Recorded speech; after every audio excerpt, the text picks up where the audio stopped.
Sadhanashri plotting and construction Buldhana शहरात plots, layout, घर, row house, flat आणि कॉम्प्लेक्स विक्रीसाठी उपलब्ध आहेत.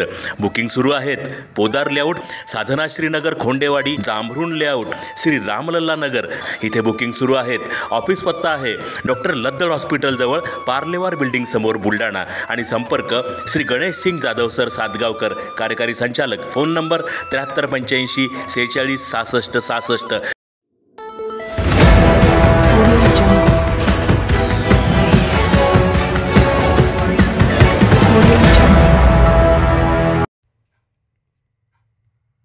केस गळती होत असलेल्या गावातील पाणी वापरास अयोग्य, पाणी पिणे तथा वापरणे आरोग्याच्या दृष्टीने अपायकारक, उपाययोजना करण्याचे आरोग्य विभागाच्या सूचना.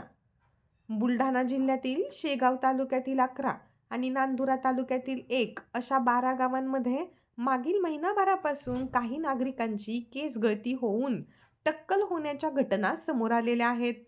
त्या अनुषंगाने आरोग्य प्रशासन खडबडून जागे झालेले आहेत.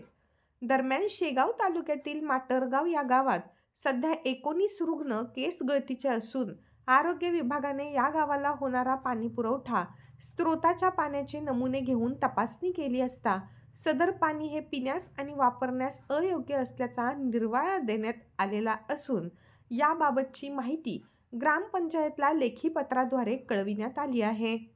आपल्या कार्यक्षेत्रातील पाणी नमुने रासायनिकदृष्ट्या अयोग्य असल्याचे आढळून आलेले आहेत. सदर पाणी पिणे तथा वापरणे आरोग्याच्या दृष्टीने अपायकारक आहे. तरी सदर स्त्रोताजवळ बोर्ड लावून तसेच दौंडीद्वारे नागरिकांस अवगत करावे असे कळविण्यात आले आहे.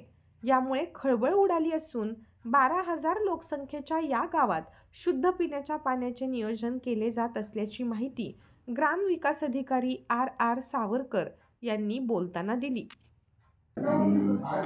आपल्याला मागच्या 15 दिवसापासून तालुक्यामध्ये जसं केस गळतीचं प्रकरण चालू आहे, तर आपल्या इथे पण 19 केसेस झाल्या या ठिकाणी. आणि त्या अनुषंगानं आपण पाण्याचे सॅम्पल टेस्ट पाठवले होते, बुलढाण्याला पाठवले, पंचायत समितीमार्फत ते नाशिकला पण गेले. त्यामध्ये माननीय गटविकास अधिकारी आणि माननीय तालुका आरोग्य अधिकारी यांच्याकडून जो आपल्याला अहवाल आला की आपल्या पाण्याच्या स्त्रोतामध्ये नायट्रेटचं प्रमाण जास्त आहे. ते त्यांच्या असं सूचना आहे की तुम्ही टँकरनं पाणी गावाला पाणी पुरवठा करा. तर त्या अनुषंगानं आपण आता गेल्या 2 दिवसाआधी 21 तारखेला आपली ग्रामपंचायतीची मासिक सभा झाली.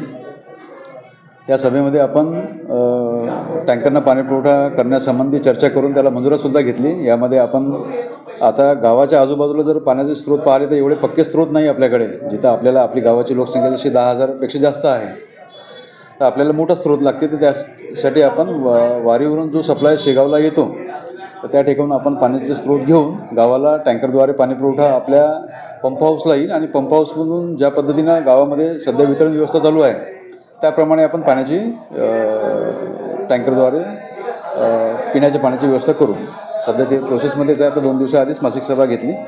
आम्ही हे 1-2 दिवसामध्ये प्रोसिजर पूर्ण करून घेतो.